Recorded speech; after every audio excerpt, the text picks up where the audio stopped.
नमस्कार साथियों, पॉलिटेक्निक पाठशाला में आप सभी का स्वागत है। सेकंड सेमेस्टर में एनालॉग इलेक्ट्रॉनिक्स आपको पढ़ाया जा रहा है। आज आपको चौथा चैप्टर पढ़ाया जाएगा।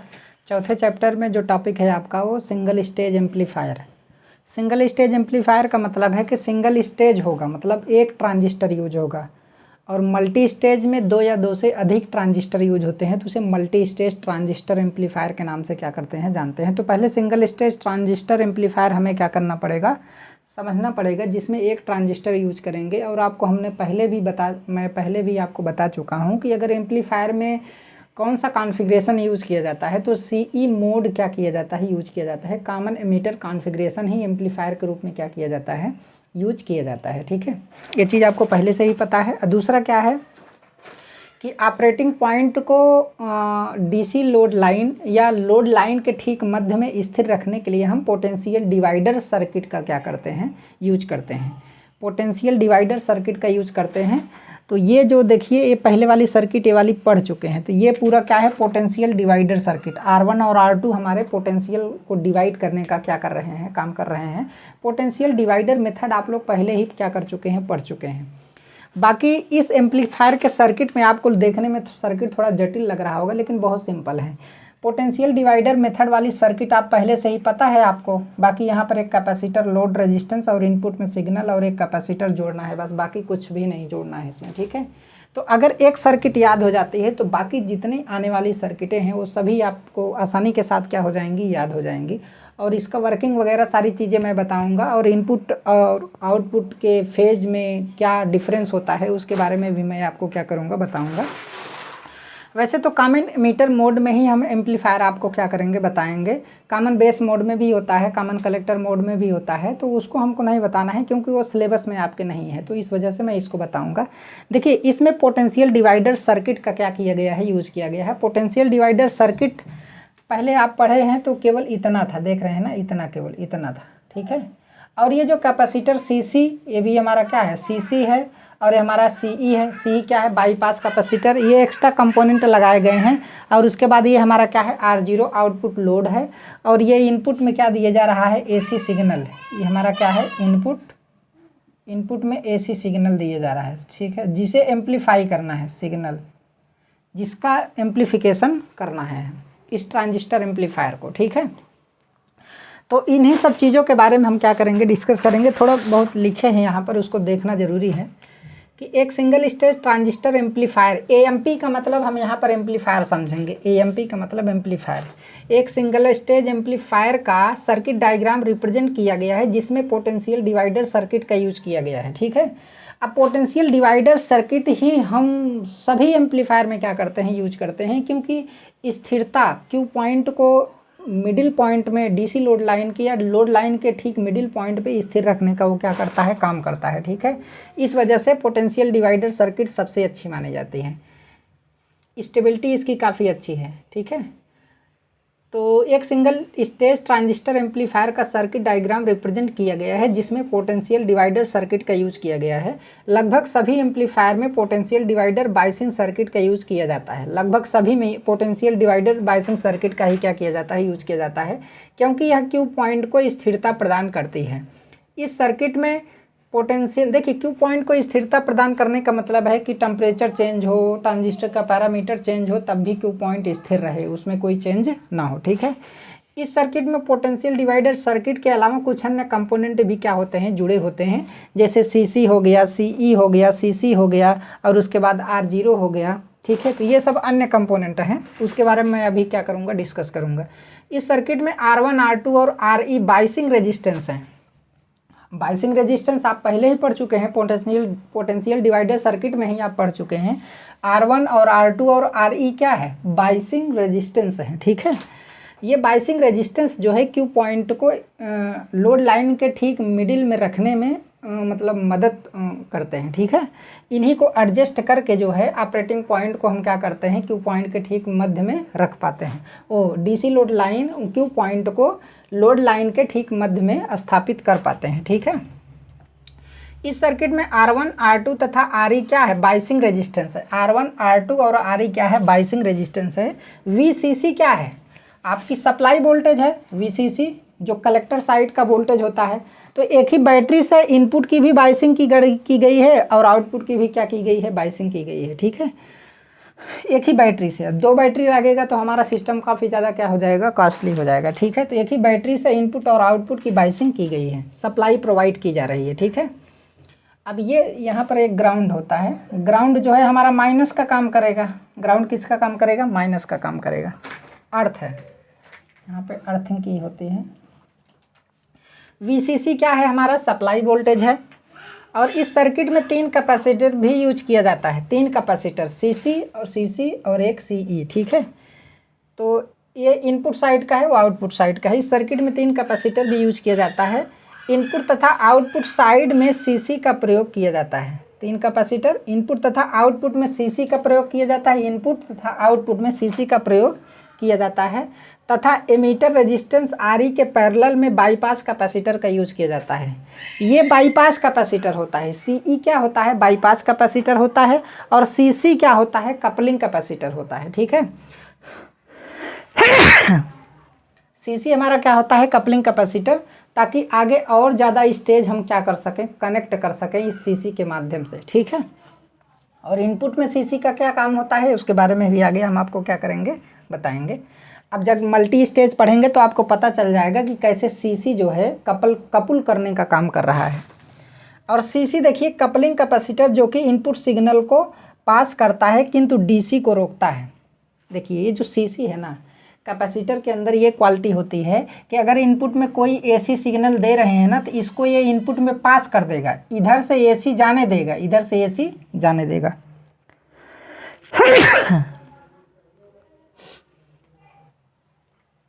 इधर से एसी क्या कर देगा, इधर से एसी जाने देगा। जबकि ये इधर से जो डीसी है हमारा, ये डीसी भाई बाइसिंग की गई है, तो इस इनपुट सिग्नल के सोर्स में जो है डीसी को आने नहीं देता है, क्योंकि ये कपलिंग कैपेसिटर डीसी को ब्लॉक करता है, एसी को जाने देता है। एसी को पास करता है, डीसी को क्या करता है, ब्लॉक करता है। अब इसका वर्किंग हम आपको नहीं समझाएंगे किसी कैपेसिटर का, क्योंकि यक्सी बराबर जो है 1/2 पाई एफ इंटू सी से आप अच्छे तरीके से समझ सकते हैं फ्रीक्वेंसी के अनुसार। ठीक है, तो सीसी हमारा डीसी को ब्लॉक करता है, एसी को जाने देता है। तो जब इनपुट में एसी सिग्नल दिया जाएगा ना, तो ये वाला एसी जो है कैपेसिटर आसानी के साथ इसके इनपुट में, ये इनपुट साइड है, इसके इनपुट में क्या कर देगा, पास कर देगा। जबकि इधर से जो भी डीसी है हमारा, वो डीसी इस इनपुट सिग्नल वाले सोर्स में आने नहीं देगा। इसमें डीसी सप्लाई को नहीं आने देगा इसमें जो है, क्योंकि ये इनपुट एसी सिग्नल का सोर्स है। ये एसी सिग्नल प्रोवाइड करेगा जिसे एम्पलीफाई करना है, जिसे क्या करना है, एम्पलीफाई करना है। तो इसमें डीसी सप्लाई को ये कैपेसिटर नहीं आने देता है, जबकि इसमें की एसी सप्लाई या सिग्नल को जो है ये कैपेसिटर जाने देता है। ठीक है, तो ये डीसी को ब्लॉक करता है और एसी को क्या करता है, जाने देता है। तो वही चीज़ यहाँ पर लिखा गया है, कपलिंग कैपेसिटर जो इनपुट सिग्नल को पास करता है किंतु डीसी को क्या करता है, रोकता है, अर्थात डीसी को ब्लॉक करता है, इसलिए इसे ब्लॉकिंग कैपेसिटर भी बोलते हैं। सीसी और सीसी को क्या बोलते हैं, ब्लॉकिंग कैपेसिटर बोलते हैं। ठीक है, सीई क्या है, देखिए अब ये जो सीई है ना, अब यहाँ पे कलेक्टर पे जो हमें सिग्नल मिलेगा, कलेक्टर पर हमें कोई सिग्नल मिलेगा कि नहीं, तो एसी सिग्नल मिलेगा कलेक्टर पे। तो एसी सिग्नल किस में जाएगा, ये कैपेसिटर एसी सिग्नल को पास कर देगा, तो ये जाकर के लोड में मिल जाएगा। लोड में हमें क्या मिलेगा, एसी सिग्नल मिलेगा। भाई लोड को हमें क्या मिलेगा, एम्पलीफाइड सिग्नल मिलेगा।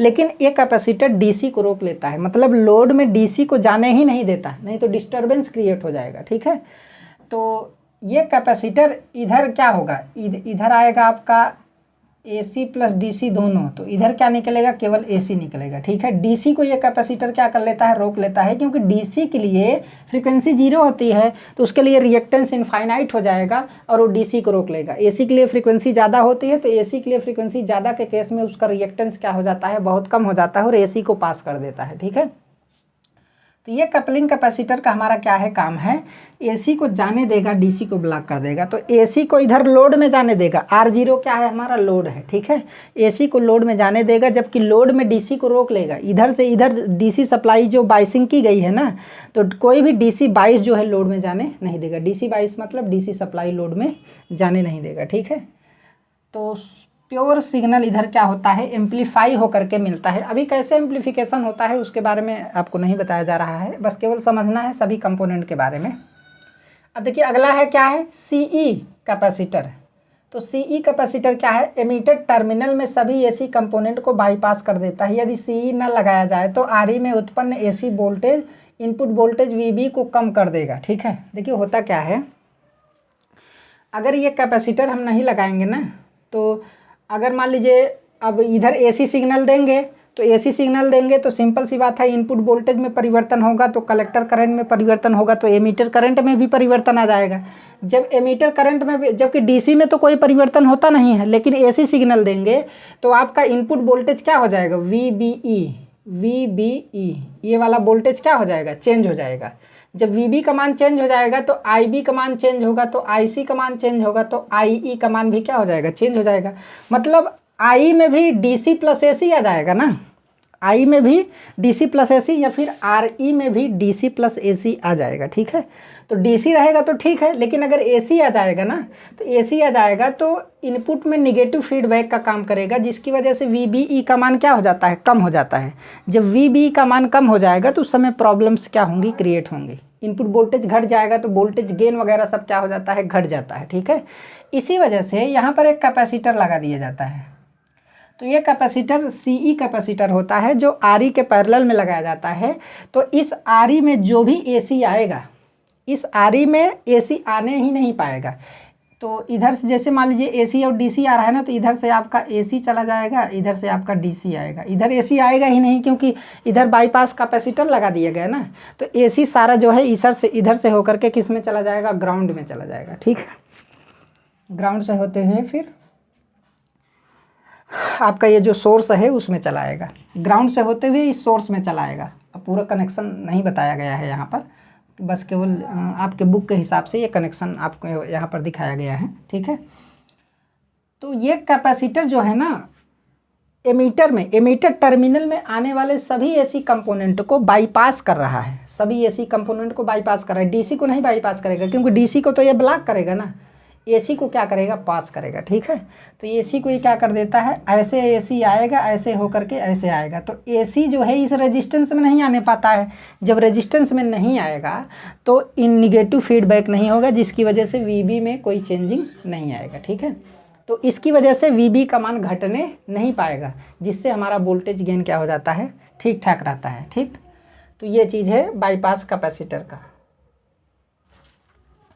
तो वही चीज़ यहाँ पर लिखा गया है कि सी कैपेसिटर एमीटर टर्मिनल में सभी एसी कंपोनेंट को बाईपास कर देता है। यदि सी न लगाया जाए तो आरई में उत्पन्न एसी वोल्टेज इनपुट वोल्टेज वीबी को कम कर देता है। देखिए आपको पता है कि वीबी बराबर वीबी माइनस वी होता है। ठीक है, वीबी का मतलब बेस वोल्टेज, बेस टर्मिनल का वोल्टेज, फिर वीई का मतलब इस एमीटर टर्मिनल में जो वोल्टेज होगा।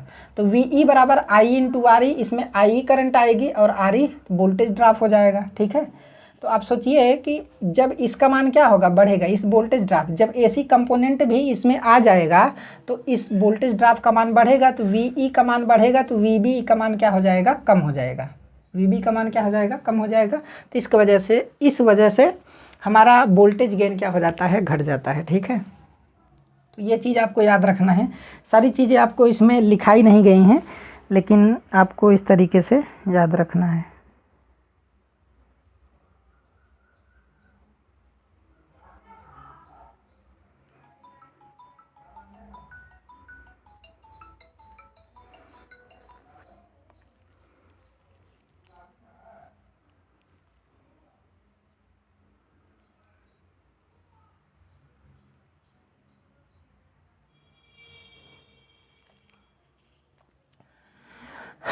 अब देखिए इसमें एक चीज़ और मैं आपको बता दूं, ये जो सीई होता है ना, कैपेसिटर हमारा सीई है, तो सीई का उचित मान सेलेक्ट करके हम लो फ्रिक्वेंसी के एसी सिग्नल को भी पास कर सकते हैं और हाई फ्रिक्वेंसी के एसी सिग्नल को भी क्या कर सकते हैं, पास कर सकते हैं। ठीक है, तो वो सारी चीज़ें यहाँ पर लिखी नहीं गई हैं, आपको उतना जानने की ज़रूरत नहीं है। बस ये जानना है कि सीई क्या है, बाईपास कैपेसिटर है, और ये भी जानना है कि सीई कौन से मटेरियल का है, मतलब सिरेमिक कैपेसिटर है कि और कौन सा कैपेसिटर है, माइका कैपेसिटर है कि कौन सा कैपेसिटर है कि इलेक्ट्रोलाइट कैपेसिटर है, समझ में आया। इसमें कई टाइप के कैपेसिटर होते हैं, तो प्रत्येक कैपेसिटर के बारे में आगे आपको बताएंगे, अभी नहीं।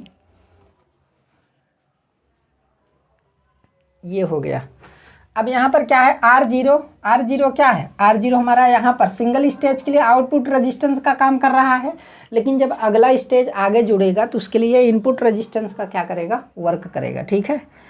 तो R0 सिंगल स्टेज एम्पलीफायर के लिए आउटपुट लोड रेजिस्टेंस का काम कर रहा है, और आउटपुट इसी में हमें क्या होता है, मिलता है। अगले स्टेज के लिए इनपुट रेजिस्टेंस का वर्क करता है, इनपुट रेजिस्टेंस का कार्य करता है, ठीक है। एम्पलीफायर इनपुट सिग्नल का कितना एम्पलीफिकेशन कर पाता है, इसे एम्पलीफायर के वोल्टेज गेन द्वारा रिप्रेजेंट किया जाता है। कोई भी एम्पलीफायर इनपुट सिग्नल का कितना एम्पलीफिकेशन कर रहा है, वो चीज़ किस पे डिपेंड करता है, वोल्टेज गेन पे डिपेंड करता है, ठीक है। वो वोल्टेज गेन द्वारा क्या किया जाता है, रिप्रेजेंट किया जाता है। वोल्टेज गेन जितना ज़्यादा होगा, एम्पलीफिकेशन उतना ही ज़्यादा अच्छा होगा, ठीक। तो यहाँ पर रिप्रेजेंट एम्पलीफायर इनपुट सिग्नल का कितना एम्पलीफिकेशन कर पाता है, इसे एम्पलीफायर के वोल्टेज गेन द्वारा रिप्रेजेंट किया जाता है, ठीक है। अब ऑपरेशन पढ़ेंगे, अब इसका ऑपरेशन पढ़ेंगे कि कैसे इसका क्या ऑपरेशन है, और कैसे जो है इनपुट सिग्नल आपका आउटपुट में क्या हो रहा है, एम्पलीफाइड हो रहा है, ठीक है।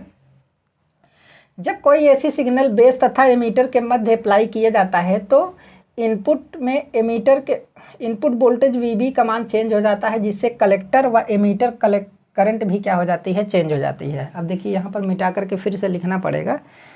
कहा जा रहा है कि जब कोई ऐसी सिग्नल जिसे एम्पलीफाइड करना है इस एम्पलीफायर के द्वारा, अगर उसको बेस तथा एमीटर, ये हमारा बेस है और क्या है, एमीटर के मध्य दिया जाता है, तो आपको पता है कि ऐसी सिग्नल में वेरिएशन होता है, उसका मैग्नीट्यूड और डायरेक्शन क्या होता है, चेंज होता है। जब ऐसी सिग्नल में वेरिएशन होगा तो इनपुट वोल्टेज VB का मान भी क्या होगा, चेंज होगा, जिससे IB का मान चेंज होगा। जब IB का मान चेंज होगा तो IC का मान चेंज होगा, I का मान भी चेंज होगा। समझ में आया। तो ये सारी चीज़ें क्या होती हैं, चेंज होती हैं। तो आउटपुट किस हिसाब से मिलेगा उसको हम लोग आगे देखते हैं, उसे इक्वेशन के माध्यम से क्या कर पाएंगे, हम समझ पाएंगे, ठीक है। मैं आपको पहले ही समझा देता हूँ, ठीक है। एक इक्वेशन होता है आउटपुट साइड में, VCE बराबर आपका होता है VCC minus IC into RC, ठीक है, ये होता है। देखिए अगर कोई इनपुट में आप सिग्नल देंगे, इसका ऑपरेशन समझा रहा है, नीचे ऑपरेशन लिखा गया था ना, अब उसी के आगे से अभी मैं समझा दूंगा, फिर लिखाऊंगा। जैसे इनपुट में आप बेस तथा एमीटर के मध्य AC सिग्नल देंगे, तो AC का पॉजिटिव हाफ साइकिल आएगा पहले। जब AC का पॉजिटिव हाफ साइकिल आएगा तो देखिए अब DC प्लस क्या होगा, DC प्लस क्या होगा, AC होगा। तो इनपुट में DC प्लस AC जाएगा, ठीक है। तो अब AC जो है, देखिए AC धारा का मान क्या हो रहा है, AC वोल्टेज या धारा का मान क्या हो रहा है, बढ़ रहा है, फिर क्या हो रहा है, घट रहा है। तो पॉजिटिव है, तो पॉजिटिव में तो सिंपल सी बात है, DC प्लस AC हो जाएगा, तो बढ़ेगा, इंक्रीज करेगा। तो जैसे ही पॉजिटिव हाफ साइकिल आता है ना, तो VBE का मान क्या होता है, बढ़ता है।